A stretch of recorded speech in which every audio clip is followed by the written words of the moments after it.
Ерекше дәмді және өте тойымды болып шығатын самбуз тамағын дайындайтын боламыз. Достар, бұл шынымен де өте дәмді. Дәл осы рецептпен жасап көріңіздер. Сіздерге міндетті түрде ұнайды деген ойдамын. Каналыма тіркеліп, лайк басып кетіңіздер. Бізге керегі ыстық қайнаған судан 300 грамм, кішкентай қасықта 1 қасық тұз және 500 граммдай ұн, 3 қасық сұйық май. Достар, бұл жерде менде үлкен порция. Егер сіздерге бұл көптеу болса, дәл осы порциясының жартысын қолданыңыздар.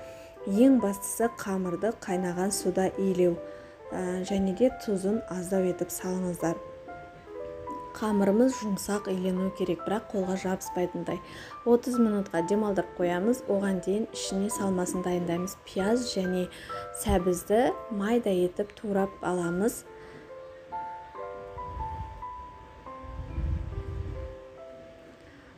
Ал қамырымызды лағман сияқты осылай домалатып, сәл жіңішке болғаннан кейін майда-майда бөліктерге бөліп дайындап қоямыз. Домалақ шариктерді жасап аламыз.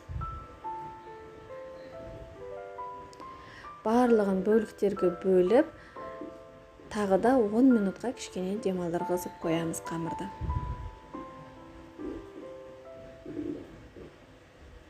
Ал енді оған дейін салмасын қуырып дайындап аламыз. Менде мына жерде 500 грамм фарш. Табамызға сұйық май қоямыз.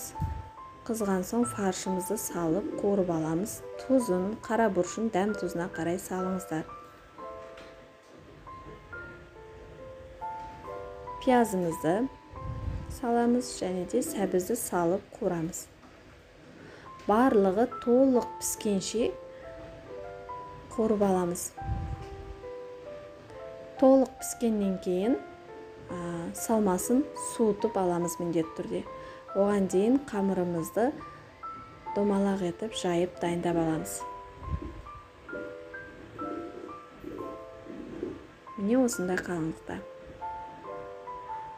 Салмамыз уже суыды, дайын. Ішіне салып, жан-жағын жабыстырып, және де қиғыш болса, айналасын шетін қиғышпен кесіп алсаңыздар болады, әдемі шығады. Қиғыш жоқ болса, шанышқымен басып шықсаңыздар болады.